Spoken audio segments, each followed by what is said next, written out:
Support comes from Art and Culture Week Seattle, featuring local artists and organizations with over 50 events citywide, September 20th through 27th. Kickoff begins at Arts at King Street Station September 19th, with music, performances, and visual art. More at artandcultureweek.com. Hi, I'm Joshua McNichols. And I'm Monica Nicholsberg. And we host KUOW's economy podcast, Booming. Have you ever found it impossible to find the unsubscribe button or accidentally opted in to accepting all cookies? Then you may have fallen for a dark pattern. They're at the heart of a lawsuit filed by the federal government against Amazon that kicked off in Seattle this week.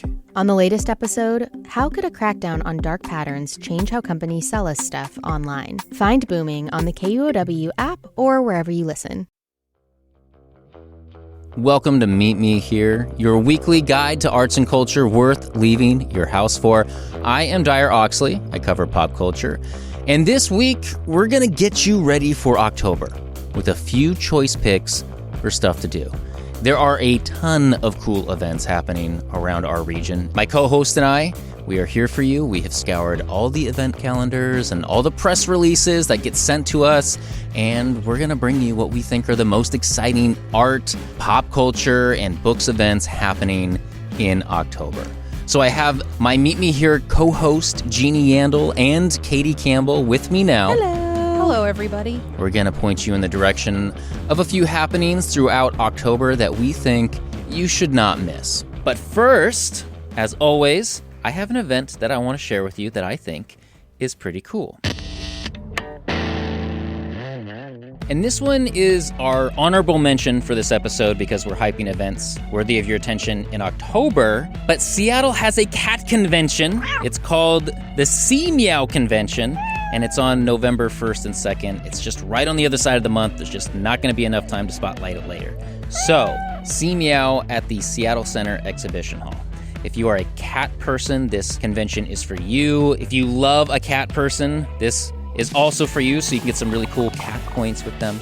And if you're just curious and want to check out what is touted to be the biggest cat convention in the Pacific Northwest, with plenty of meowchandise to pick up, it features a range of cat influencers, cat cosplayers. Yes, that is a thing. There are cat cosplayers. You can go see them at this. And it's a great place to adopt a cat, too. So you are likely now filled with excitement and perhaps even more questions. So you can go check out details at cmeowconvention.com for more info. And if you want some more options for stuff to do, we've got you there, too. Check out the weekend warm-up every Thursday around 12:45-ish on Soundside, or in the Meet Me Here feed every Friday. Okay, we're going to jump right into our event recommendations. I have two events that I'm stoked to throw at you, but I've been talking too much so far. So I'm going to bring in Katie. You're the resident book nerd here. I'm going to put you on the spot. I'm going to have you kick things off. What would you like to tell us about today? Okay, so normally I would check with our producer to see if I can say this thing, but I already did it on my recent episode and I still have a job, so here goes nothing. I'm really looking forward to a talk about a book by Cory Doctorow called, and our more sensitive listeners should brace yourselves here, it's called Enshittification, Why Everything Suddenly Got Worse and What to Do About It. Enshittification, quote unquote, is a word Doctorow coined to describe this time we find ourselves in which tech companies are investing heavily in stuff like AI. But you and I, the consumers of these tools, we aren't seeing any real benefits. Like, we've been promised that these AI tools are going to make life easier or whatever, but all they've really done so far is make Google search suck. Like, if you've noticed that Google search only brings up like a weird summary of what you're looking for and always directs you to Reddit now, this is why.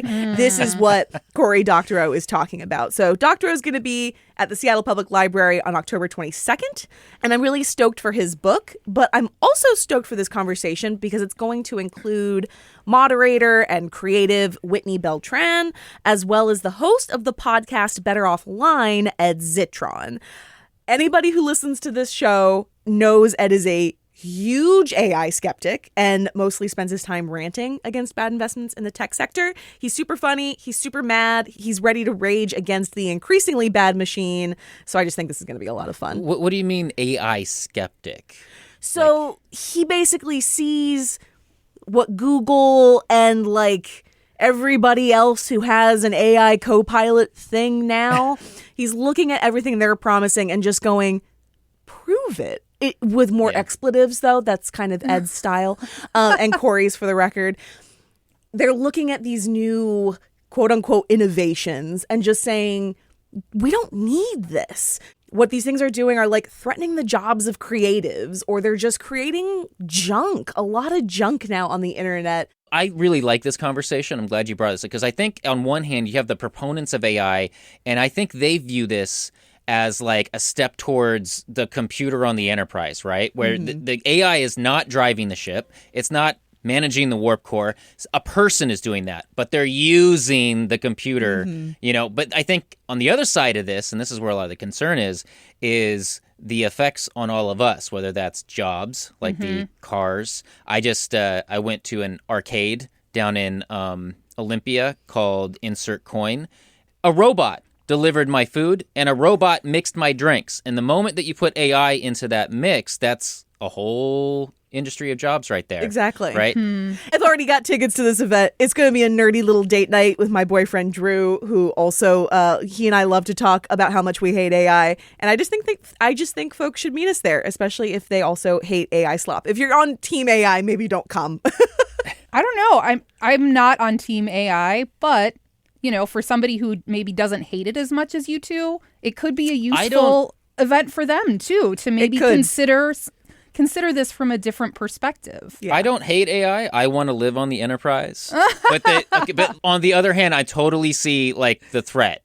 Before I start going down more sci-fi rabbit holes, Jeannie, would you like to tell us your first event you think is pretty cool? Yeah, it's this really exciting event created by AI. No, I'm just kidding. Okay, so I have talked on Meet Me Here before about how Seattle is like an internationally recognized epicenter for glass art, right? So one of the things that is so cool about this is the fact that like glass is everywhere. All three of us are wearing glasses on our faces. For example, because it's such a like sturdy workaday material, and it is flexible when you heat it up. It becomes liquid. There are all of these different properties that you can use to brightly color it, to make it look like something else entirely, to stain it. I had never thought of it before the glass episode as a kind of thing that you could do so much with, but you really can, and the glass artists here in Seattle are amazing. The other reason I like glass art is because of the terminology. Like the people who work in glass call themselves glass holes, and there's something called the glory hole, which is actually the hole in the furnace where you put the glass in to heat it up to make it become more flexible and liquid. I love some good jargon, and that's some good jargon. All of that said, October 16th through 19th, Seattle is celebrating its status as this kind of epicenter for glass art around the world with a festival called Refract. So this is like 4 days of mostly free events all over the region, right? Like if you want to get fancy, the night of the 16th, there's an opening party at Chihuly Garden and Glass with like glass blowing demonstrations and VIP tours of the garden. However, there are free open studio hours, and there's even a little bus that will take you from studio to studio if you don't feel like walking. You can learn how to blow glass at a couple of different studios, including at the iconic Glassy Baby here in Seattle. In Everett, there is a whole art walk dedicated to local glass artists just in Everett. That's how big the scene is here.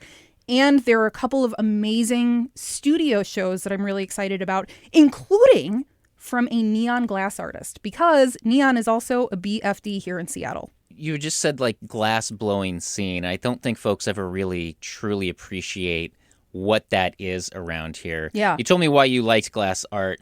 I kind of get it, but can you explain what exactly is so attractive about this art that we have a whole scene? And is it about more than just bongs? It is also about Christmas ornaments, Dyer. No.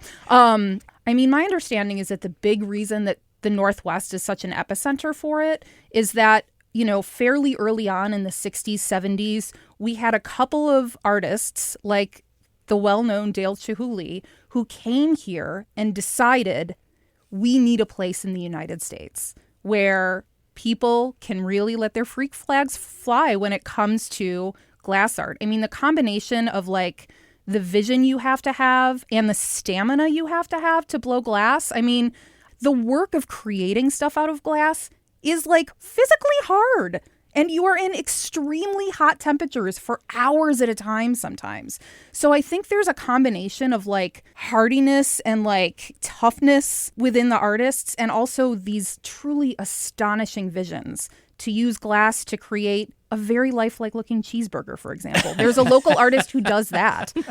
I'm actually looking forward to the Everett one because I really like that downtown area. It doesn't get enough credit. And I'm hoping there is a glass-blown Funko Pop at some point during that and just planting that seed for some. Cool? That would be very cool. I'm going to throw in my first event that I think folks should be paying attention to.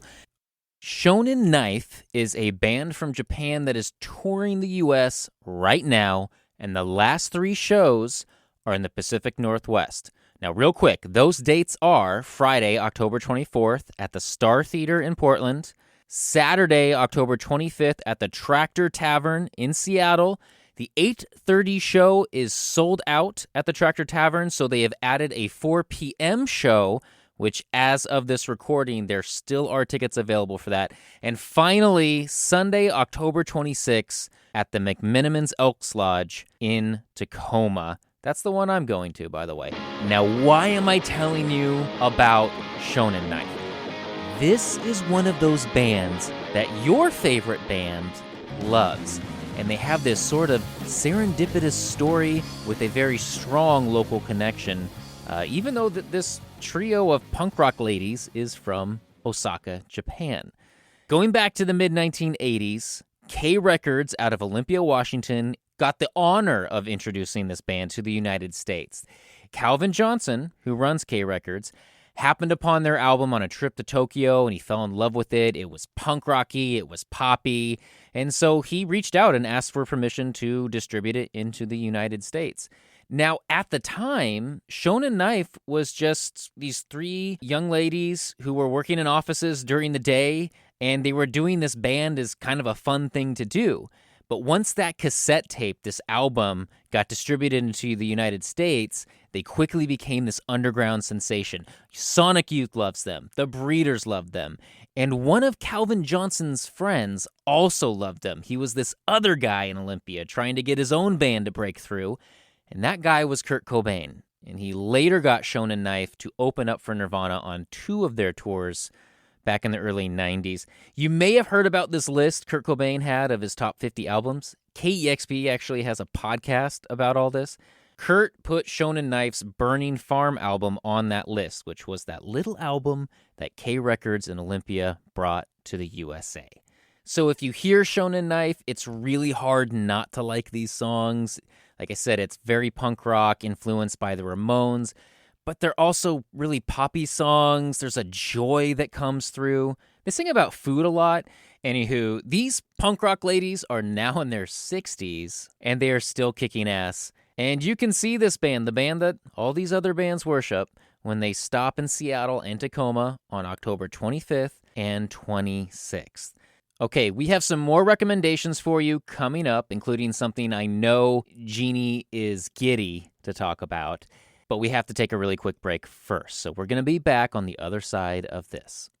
Support comes from Art and Culture Week Seattle, featuring local artists and organizations with over 50 events citywide, September 20th through 27th. Kickoff begins at Arts at King Street Station September 19th, with music, performances, and visual art. More at artandcultureweek.com. Hey, I'm Ton Vin, host of Seattle Eats, a food podcast from the Seattle Times and KUOW. A lot of restaurants have closed this season, but many more have opened or pivoted. On the latest episode, I'll give you the highs and the lows of the restaurant scene and tell you what to order at some of the hot spots around town. Listen to Seattle Eats on the KUOW app or wherever you get your podcasts. And we're back. I'm not going to waste any time here. Katie, you have another event for us. Yes, I do. And I know I am also, in addition to being our resident book nerd, I am also our resident horror nerd. So it's spooky season. People are probably expecting me to go spooky. But my hot take today is that it's always spooky season. So I'm not going to give you a horror book event, oddly enough. I'm going to go with something not spooky, and that is an author talk at Third Place Books in Ravenna with one of my favorite local authors, Sonora Jaw. Sonora wrote one of the book club picks, The Laughter, which I loved. We read that last year. And now she's releasing a new novel called Intemperance. And it's about a middle-aged woman who holds a contest based on an ancient Indian ritual in which men have to compete to win her love and attention. It's like Love Island, but for one lady, and she's just doing it for herself in her life. And I already love this book just based on that description alone, because Sonora's writing is so sharp. It's so cutting. It's just perfect for this kind of story idea. So I'm really excited to see how she approaches this concept. We're actually going to be reading Intemperance for the KUOW Book Club in January. But first, I'm totally going to this talk on October 30th, and she's going to be in conversation with memoirist and critic Claire Dederer. So it's going to be an awesome night of literary conversation, I think. Jeannie, I know the event that you have coming up here, you actually are pretty passionate about. I'm really excited about it. So I have mentioned before on the show that I really, really love costumes. I think there's like a timeline that exists where Jeannie is a hard cosplayer, but, you know, that's not who I am in this timeline. However, there is probably the coolest Halloween party I can ever think of happening on October 31st at Seattle Art Museum. This event is called Sam Remix, and it's basically like Night at the Museum where you're there after hours, but with DJs and drinks and a bunch of new work on the walls that isn't normally there. And so for this Sam Remix on October 31st, they are leaning into scary, creepy, spooky. I heard from the folks at Sam that one of the things that they're doing is they're going into their archives and pulling up some of the etchings of a Spanish artist named Francisco de Goya. He had kind of a rough time during the Napoleonic War and the invasion of Spain, and he spent a lot of time working that out in his artwork. So there is some really ghostly, unsettling stuff that you're going to be able to see at Sam Remix. And you can also walk through the entire museum and check everything out because the whole building is open. Beyond that, though, they're going to have live performances. They're going to, like I said before, be DJs, and you can wear a costume. I cannot wait. I need to step up my costume game. I've been using the same costume for so many years, and I just don't think it's good enough for this event. But we'll have a link. If you want to check out Sam Remix and get a ticket, you should do it. It's going to be incredible. Really quick, what is that costume? Oh, I tie a shoe to my head and I say that I'm gum. Okay. I kind of like that. I kind of love that a little bit. That's pretty great. Thanks. You know, it's the kind of costume that sticks with you. Jeannie clearly does not subscribe to the thought that adults cannot dress up at any point. No, Yes, never. I 100% agree. A bunch of folks that agree with both of us are going to be at my final event recommendation, which is the Washington State Horror Con, taking place at the Washington State Fairgrounds down in Puyallup on October 24th through the 26th.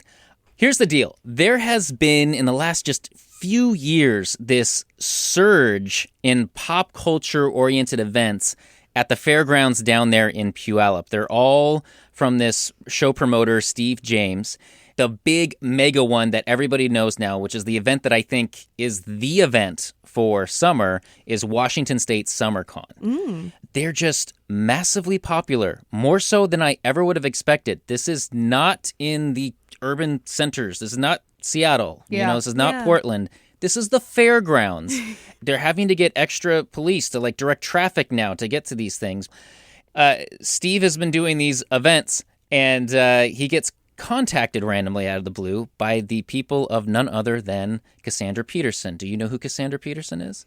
I recognize the name, but it's not coming to me. I do. Who is it? It's Elvira, Mistress of the Dark. God, Elvira, Mistress of the Dark. Now, if you don't know who that is, I don't know what I can do for you. B-movie commentary. She has 2 movies. She has 2 pinball machines. Elvira, Mistress of the Dark, they contact Steve. I ended up asking Steve exactly what happened here, and this is what he told me. The team behind Elvira came to us, wanted to have a convention that's branded with her. And so we politely said no. We were busy. They said, please. And I said, well, there's not a chance there'd be a weekend open in October at the fair. So they forced a phone call right there. I called them on speakerphone and asked the fair. And I said, there's no chance you guys have an October weekend open. And they said, well, as a matter of fact, we do. And so that was the start of the Washington State HorrorCon. We did that last year. It was amazingly successful. Everyone loves Cassandra Peterson and Elvira, and she's like the Santa Claus of Halloween, if you will. This is the 2nd year it's coming back. The thing about these events, they can't compete with Emerald City Comic Con or similar events. They have the vendors and all that kind of stuff. He really leans into the guest. Nice. The guests are like, you get more intimate of an experience with these guests, autographs, photos, and things like that. Now, I am aware of the Buffy the Vampire Slayer fandom in this room. Emma Caulfield and Charisma Carpenter are going to be among the guests. Jeannie, since your face is ecstatic right now, do you want to tell our audience who these 2 actresses are? Yeah, Emma Caulfield played Anyanka, the Vengeance Demon, who then became human. Her name was Anya. And then Charisma Carpenter played Cordelia Chase, who was the best mean girl at Sunnydale High School ever. So this is the Halloween version of SummerCon. It's not really spooky or scary. It's more fun, and it's more, going to meet people that you have been a fan of for years. They're going to have multiple Jason actors. Yeah. More than one Jason. Leatherface. The actress who plays the nun is going to be there. The original Ghostface from Scream. I could go on and on. Yeah. And again, it's the fairgrounds. I make the drive there. Yeah. I will include a link to the website for the Washington State HorrorCon in the show notes. It has been a pleasure to have all 3 Meet Me Here hosts together in this episode. Jeannie Yandel is our arts host, and Katie Campbell is our book czar. Thank you for joining me for our October look ahead. I'm hoping folks are turned on to some things that maybe they weren't aware of before. Meet Me Here is produced by KUOW, a proud member of the NPR network. It's hosted by Jeannie Yandel, Katie Campbell, and me, Dyer Oxley. It is produced by Kyle Norris, Brandy Fullwood, and Matt Martin. And a very special thank you to Jason Burrows, who pitched in and helped us record this episode. If you like Meet Me Here, we ask that you please rate and review us. It really does help us get the word out about this show. Podcasts like Meet Me Here are only possible because of your financial support.